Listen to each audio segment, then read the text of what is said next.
Third episode, we're canceled? Is it third? Like, I would have thought by 2 if you've made it this far. We can't say penis. If we can't talk about penises, we can't do this show, all right? I'm out.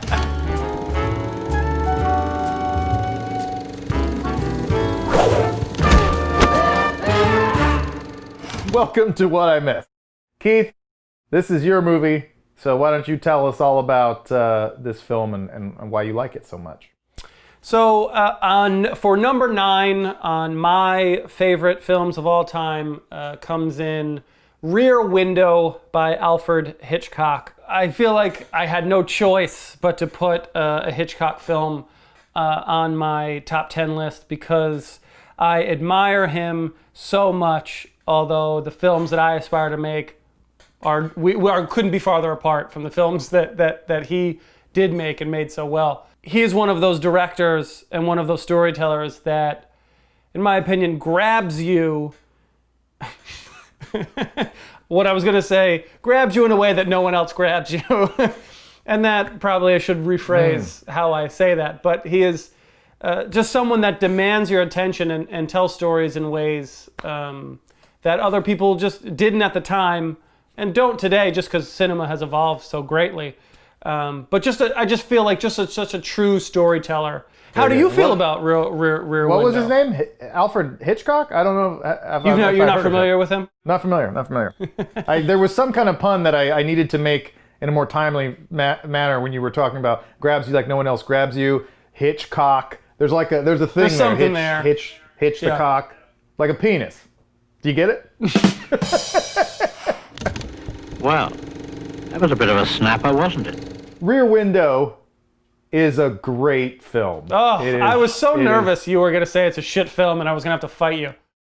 No. I have a lot of takes. I have some takes that won't be as popular. Okay. I'm excited. But as a whole, it is a phenomenal movie. Movies that are truly great are just truly great. And like Rear Window is so enjoyable to watch today. So enjoyable because it is a master storyteller at really the peak of his powers. I mean, just doing so much with quote unquote so little in terms of just one location. Yeah. A small cast, like it's just phenomenal. When I saw Rear Window, it was the first time that it really clicked for me that a director has a voice, because having a whole film set from the perspective of the main character in that one room, and how you can tell not one story, but you can tell multiple stories from this one vantage point. Like it never really occurred to me before, because that you could do that, like that was an option. It just seems so creative, and for so long ago. That's what really gripped me. And I was just like, wow, there are just so many different ways to tell stories. There's so much you can do as a director when you control the narrative. It just made everything else seem so traditional. It made everything else, how you tell stories, just like shot, reverse shot, we're over here, and the end. And so that's what I really loved first and foremost about the story. It's especially important, I think, for young filmmakers or independent filmmakers. Because I know as a screenwriter, most of the projects I've been asked to work on are like, make it as cheap as possible. Write a story that's all in one location. It might not be your baby. Oh my God. All Between Us. The life's work of Ev Duran. This, to me, it brings up an interesting question. Like, is this the greatest single location film of all time? Because I would bet it is. Yeah. I've been more cognizant of that recently. I watched Casablanca for the first time just in the last few days, which is another great example of like a movie that you're like, that's old, but holy shit, is that a good movie? Like it was like when I watched Citizen Kane for the first time, where I was like, it's black and white, it's made in 1930 something, and you're like, oh shit, no, there's a reason why people think this is the greatest movie of all time. And that's how I felt about Casablanca, was like, oh, this is phenomenal. But Casablanca, almost entirely in one location, which I had no idea. Not completely, but like almost entirely. But Rear Window is, to me, probably the strictest. Like, it literally doesn't leave that room. No. And that, like, to be able to write a story that doesn't leave a room, it doesn't even go into the kitchen. No. You know what I mean? Doesn't Like, go it into the doesn't room. even- Yeah, it doesn't explore the house. Yeah. You see I a guess shadow of the woman who's like making dinner, getting drinks. Like that's the farthest out of that room you get. I just thought at the very end, spoilers obviously, when he falls out of the window, like then it goes outside. That's the one time it changes. Yes, when he physically goes out of the room. When he actually leaves the room. It's the quintessential example of just such a conscious decision on how to tell a story. And that's just that impresses me. Is like you're gonna love this or you're gonna fucking hate this. Yeah. And I loved it. I loved it. One of the things that I love about Hitchcock, there's so much to love, but I don't ever want to read too much about Hitchcock because I don't want to like learn the things you don't want to learn about him. Yeah, exactly. Like we were talking about Spencer Tracy. Like there's darkness. There's darkness to a lot of Hollywood, and I think especially the further you go back, it's even darker. Yeah. Like there's just so much shit that was swept under the rug, and I don't want to have Hitchcock's perversities brought to light and ruin him. But I'm sure they're there. Of course, the victim, or should I say victims, hadn't any conception as to the type of people they would be confronted with in this house, especially the woman. She was the weirdest and the most... Well, let's go into her bedroom. He so clearly wants to like titillate the audience, and I've seen that in all of his films, especially for those time periods, right? Like in the 40s and the 50s, where films were so G-rated and so neutered of any sexuality. He clearly wants to push those boundaries, and he clearly does, right? Like the shower scene in Psycho is a hugely famous scene because it's a woman in a shower. My God, she's nude.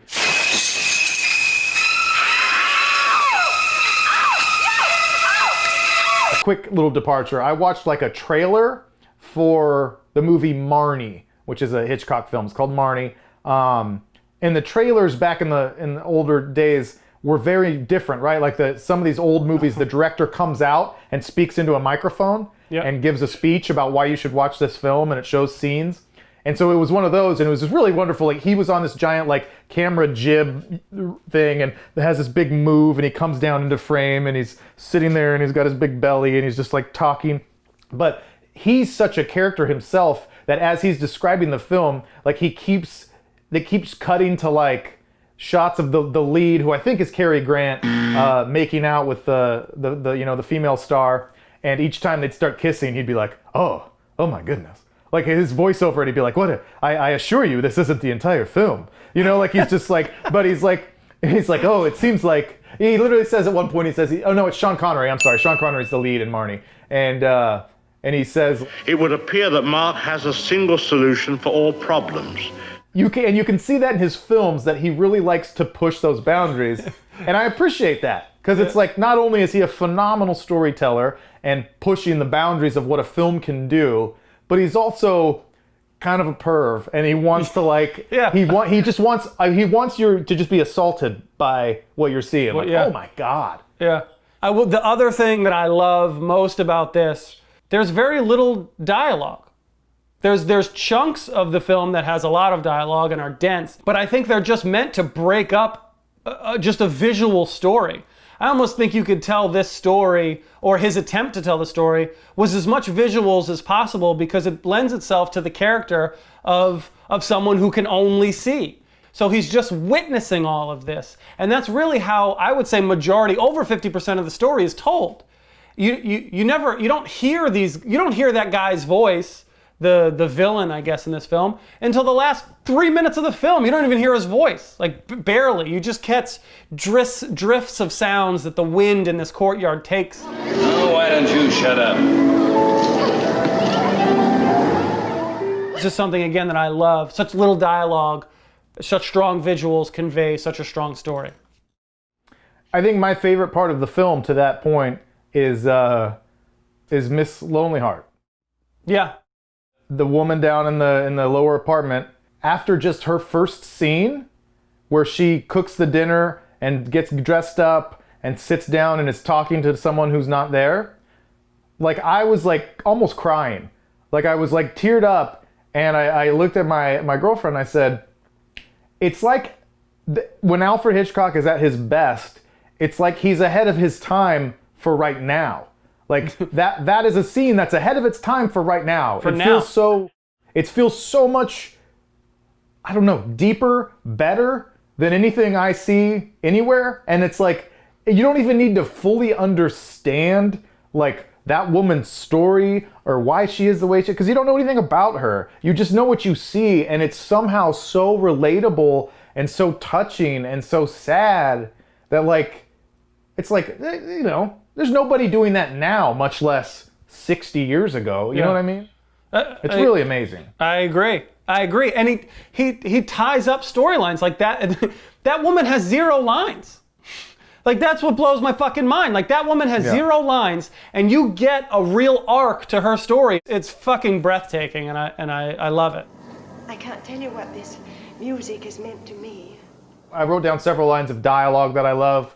Most of them spoken by what is also my favorite part of the film is the nurse. Yeah. I think the nurse character is just, could not be better. What are you going to do if one of them catches you? Yeah, depends which one. Now, Miss Torso, for example. You keep your mind off her. Well, she sure is the eat, drink, and be merry girl. Yeah, she'll wind up fat, alcoholic, and miserable. There was just so many times that I just chuckled because it was like some line that somebody just kind of said in the middle of a longer thing that could be thrown away, but it's like, that's so clever and smart. Like his detective friend at one point, when he's like dismissing him as he does throughout the movie, like says something like, I'm behaving like a taxpayer. You're behaving like a taxpayer? And I think that is like I laughed out loud because I was just like, what a fucking line. Like what, and it's not like the punchline, you know? It's like literally just in the middle of a rant. Yeah, you're behaving like a taxpayer. Da, da, da, da, da. So even the humor is incredibly smart. And I just caught myself looking at my girlfriend throughout the viewing to just be like, are you hearing this? Like, you know, like this is amazing. Like everything they're saying is so good. Yeah. And I think it's accessible and appreciable. Yeah. You're the words guy. Yeah, I am very intelligent. This dialogue is very smart, but it's also very accessible. Yeah. So what I'm trying to say is even morons will think it's funny. So you like it? Yeah. Well, it's on your top 10 list, and it's one of the only good films on there, so it's quite impressive. I'm an established moron for one, and I'm 2 for 2. My 10 is your 10, so I'm 2 for 2. No. Your top 10 list starts out pretty good. Yeah, it just doesn't end that strong for you. For me, it only gets better. But I digress. You can't talk about a Hitchcock film without talking about the suspense that he builds. What I love about the film so much is the time it takes from when the villain, I forget his fucking name, but the villain, the murderer of the film, spoilers alert. Raymond Burr is the actor. Is the actor? Well, Raymond Burr. I forget what's his like Slugworth. I know it's not his name, but that's the name. Yeah. No, you're not terribly. I'm not too far off, but that guy, when he realizes that Grace Kelly is signaling to someone else, he notices the ring and he looks across and he makes eye contact with the camera the first time. The time it takes from then, for the time it takes for him to assault Jimmy Stewart.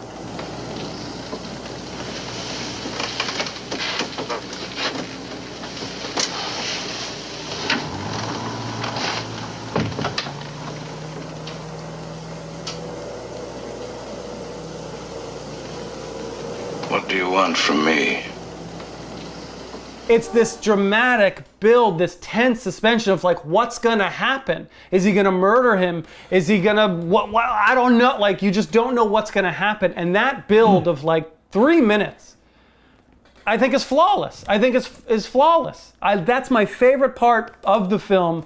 And just, it's amazing to manipulate my suspense and my tension in that way of me just wanting like, oh my God, what's gonna happen? My favorite shot of the film is when Raymond Burr first steps inside and he's standing kind of on the stoop there, like right inside the door, and just the shadows. You can't see his face. You can't see his legs. It's just sort of like part of his torso is lit. And to me, that is like horrifying. Like it's so awesome. It's like, well, I remember gasping the first time I watched this, and I wasn't a kid. Like the first time I watched this was probably like 5 years ago. And I remember being like, holy shit. Like, and it's such a simple thing. So yeah, that's really beautiful. And then it gets to probably the the weakest part of the film, which is when he falls out the window.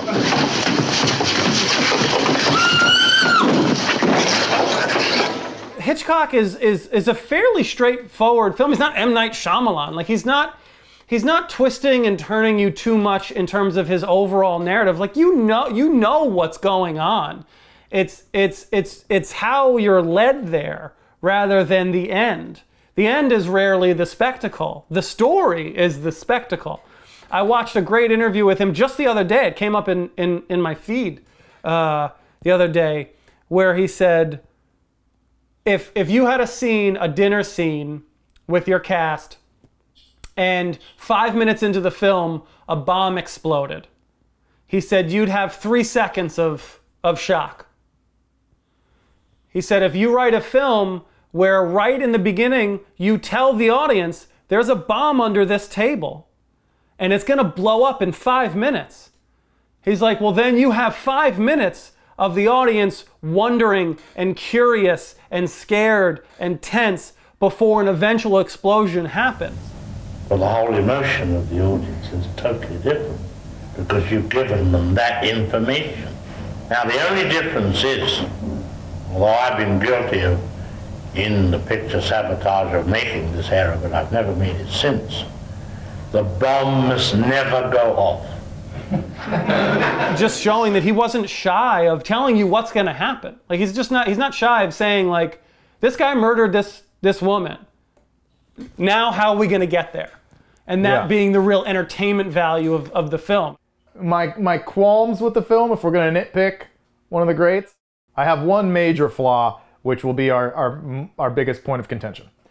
The other smaller flaws are mostly technical things that I don't think were any fault of Hitchcock. I just think the technology just didn't exist at that time to do what he wanted. Main example being when Jimmy Stewart falls out of the window. That effect is awful. But I understand that it was important from the whole perspective of the film, that it was all from Jimmy Stewart's perspective. Do you have a bigger issue? I do. Because I have one issue, but to me it's not a big issue, but I have one. You do yours first, and we'll come to my big one so we can argue. My only issue is the beginning of the movie feels like a lot of exposition. It feels like a lot of, there's a lot they got to get through to get to the good stuff at the end. It just feels like the beginning there was these just long dialogue scenes, which I just wish there was a way to get to these points quicker. The conversation between Jimmy Stewart and Grace Kelly, I just feel like those could have been tighter. Those scenes early on could have just been a little bit tighter. You're wild. You're wilding out. Why? That's what you don't think so? It seems weird that we would spend the first half hour of this conversation like complimenting every aspect of the film, and now your small nitpick is basically like a huge thing that like. No, it's not a huge thing. Maybe I'm not explaining it right. It's not a huge thing. It just felt it could have been a little bit tighter. Like that's all. Like it's I'm not saying remove those parts of the films. They're necessary. I enjoy those parts of the films. I just wish the end of the second half of the film feels like it snaps a lot more than the first half of the film. I don't think that's a giant. Who needs to snap? To me, it's like that's why the pacing works so well, is because the whole film is so well written. So I'm enjoying every moment of it, even these long dialogue heavy conversations, because they're so well written. To me, it's interesting because I bet you if I was forced to choose, I would like the first half of this film better than the second half. That's insane. That's insane to me. I love all the dialogue. So if I think it's more of a modern construction or a modern construct to be like, well, we got to get through this. This is dragging a little bit. It's like, no, we're celebrating the art of what's happening, of the writing, of the directing. I never said it's boring. I want to be clear. I'm not saying it's boring. I don't think it's boring. You hate this film. Yeah, it's fucking trash. No, I'm not saying it's boring. I'm just saying and I don't even have an answer to it. I'd have to really dig in if I wanted to figure out a solution for it. But I just feel like the beginning is just a little bit drawn out. That's the editor. That's the editor of you speaking. It's not the writer or the director. And fuck editors, all right? I can say that. I'm also an editor. Get back in your hole, editor. Yeah. I know this isn't what you're saying, but I hear echoes of us working together in more corporate environments where you're like, you gotta tighten it up. Can you accomplish the same thing in a minute that you're accomplishing in a minute and 15 seconds? It's like, well, yeah, but like there's feeling and there's emotion and there's art. Go fuck yourself, you hack. All right. And maybe you're definitely not right about what you just said, because in corporate America, there's concessions you have to make. We have attention spans of fucking goldfish. Social media, we gotta get it all ready for social media. It's fucking, you gotta adapt, or fucking get out of the way. Blah. Anyway, you're probably right that I'm looking at it from a lens of today, but I live in today. I live now. This is where we are now in the world. Okay, so I relate everything to sports, as you know. So fucking, should we not? So we're gonna look at the Bill Russell Celtics and say that, oh man, they really ran a fucking half-court offense versus the fucking Warriors of this generation, where they're just running and gunning, shooting from half court. Like, how dare you? You want the Celtics? You look at them and say, man, they gotta play like this, because this is where we are now. This is how the game has evolved. It's a better version. Like, so. No. That's where you lose me. I got your point until then. But you can't say that it's a better version, because like then your argument would be like a movie like Transformers is a better version than Rear Window because it's moving quicker, because there's more action. Yeah, Transformers. Number 11 on my best films of all time, Transformers. Megan Fox. A different version. You think, who would you take, Megan Fox or Grace Kelly? Grace Kelly. I'm not impressed by Megan Fox. I know. It's a joke. Megan Fox, I don't think is a great actress. Anyway. You make me sick. You are misinterpreting what I'm saying. Maybe I misspoke when I said it's a better version. It's the way things have evolved in a positive way. I would say there are positive things that have come out of storytelling and filmmaking today. Pacing is one of those things. As we talked about in our last episode, the pace of films years ago are much slower because they're more comparative to stage plays. And that's fine, because that's what was... That's another general statement I take issue with. That's too general. Like I think that was sort of the natural progression. And now we realize that film can be so much more than just what's on a stage. That's hugely inaccurate. How? Look at a movie. Look at two movies from 1939, Wizard of Oz and Gone with the Wind. Like, I've not seen Gone with the Wind. Well, yeah. Well, Gone with the Wind is a goddamn war epic. It's not fair to generalize older films as being more play-like, because yes, it is. While I will agree. Speaking in generalities about film is just that. It generally, percentage-wise, most of those films are like that. I'm talking about generally that time period lends itself to more slow movements, long conversations. That's just how film was that's what it was. And now film is not like that. And that's an improvement because of the evolution of how we tell stories. I don't think that's inaccurate to say. It's not right to call it an improvement because that's how we tell stories, because it's only an improvement because that's how you like the stories now. I think most people... It's completely subjective. If people enjoyed it, it wouldn't exist. So the fact that it is commonplace today means people enjoy it, and it's the right. It's a correct evolution. That's so many other variables. People are stupider. Like, people are measurably stupider today. So I can't say that means because films have gone this way that are completely shitty corporate products, that's an improvement in storytelling, because that's what we want today, because the people back here actually wanted real art and appreciated storytelling, whereas now we just want a product that gives us a shot of adrenaline for a minute, especially since we're citing a goddamn Hitchcock movie who is about as masterful a storyteller as you can get, to be like, well, most movies today are just better because they're quicker and because not because move they're better. quick, but I think there's been general improvements in film. Like that's not a crazy thing to say. Like as film has progressed, like Hitchcock has passed that baton, and filmmakers continue to evolve how we tell stories. I'm not saying long takes can't be successful. I mean, I was gonna mention a film that's on your list. It's evolved, and it's just evolved, and I just think whatever. Fuck you. Oh, that feels good. No, that's like, when you know because you my win an whole argument argument. was going to be based around a film, but I don't want to get into it yet, so I don't. So that's what threw me off. Regardless, you heard it. He ended the conversation. Are you ready for my big beef? Give me your big fucking criticism. Fucking loser. Jimmy Stewart, not great. He's Jimmy Stewart. I know, and I don't like him. In anything? Then you don't like him in anything because he plays the same character in every fucking film. Yeah, he's not my favorite actor. And I just don't, here's what I think is interesting about Jimmy Stewart, is when he's being serious, I like him. And I can see his talent. I can see that he's a very good actor when he's being serious. But when he's being comical or even just kind of normal, he's the worst. He's so hokey. He's so, I know his whole shtick is that he's like an aw shucks golly kind of guy. So Magoo, in the words of Jim Carrey in Liar Liar. Magoo. It feels like he's like a relic from another generation. Where this movie came out in, is it the 50s or the 60s? I can't remember what year. 50s. Pretty sure Rear it's Window 50s. came out in. Yeah, the 50s.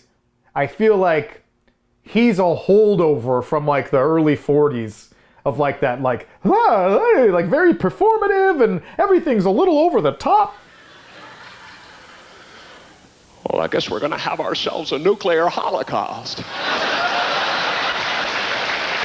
hey, everybody, come on over to the window. It's almost like stage acting, where you have to overact a little bit, you have to like make your face do more stuff, and there's very little subtlety to what he does, and it annoys me in this type of movie more than maybe others. So, Jimmy Stewart's trash, you go. Jimmy Stewart is not trash. He is. I will 100% agree that he is not the greatest actor of all time. But Jimmy Stewart, I think, you're going to love this metaphor. I think Jimmy Stewart is that era's version of The Rock today. He's just someone... Let me finish. Let me finish. That is not where I was expecting that to go. I know. Let me finish. He's not a big action star. That's not my point. But The Rock is someone that is so familiar and so America is so comfortable with. Everyone loves The Rock. Everyone. Like nobody has a bad thing to say about The Rock. And The Rock's not a great actor. He's just a fun time. And Jimmy Stewart is the same way. He's just a likable, aw shucks kind of guy, but he's just not someone who's gonna put you off. He's good enough to hold his own, and he's notable enough and enjoyable enough for people to follow along with him. I thought you were gonna compare Jimmy Stewart to Tom Hanks, because that's who everyone compares Jimmy Stewart to.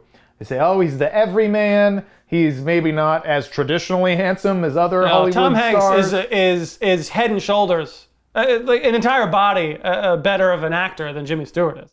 Yeah, well, I agree. He is a much, but so that's why I wouldn't. He's as good as an actor as The Rock is. I feel like we could come up with a better example comparison for The Rock. No, I think it's a perfect example. No, that's rough. You're insulting you're to getting Rock. hung up on the genre type of the actors. I'm getting hung up on his physique. What? Yeah, he takes his shirt off in Rear Window. Do you see that body? Yeah, which is a whole nother. That's my next problem. It makes me uncomfortable.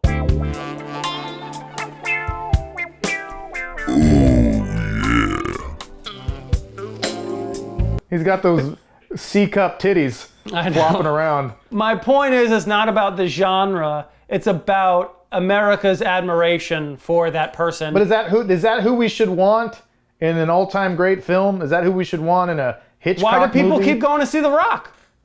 His Because movies people are are hits every idiots, time Keith. out. Why? What does the fucking Rock add to any film he's in? Yeah. What does he do?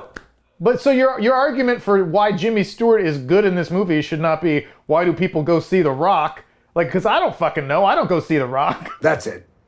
You just reminded me. That's exactly why I hate working with you. It's your voice. It's your nasally, prepubescent Harry Potter voice. It doesn't matter. Stars sell films. He was the star of that time. I'm not like, he just doesn't fuck it up. He doesn't have to. He's just someone that people enjoy going to see. Does he take the character and make it his own and turn it into something? No, he doesn't. But he does a very good job, and I'm not going to criticize him for it, because I'm not going to go out and criticize The Rock and be like, man, he didn't really fucking deliver on that film. Like, he just didn't. Well, The Rock stays in his lane. If The Rock did, some like powerful. But this is Jimmy interesting- Stewart's lane. Like, it's just different times. This is his lane. That's No. it. No. I'm right. I win this one.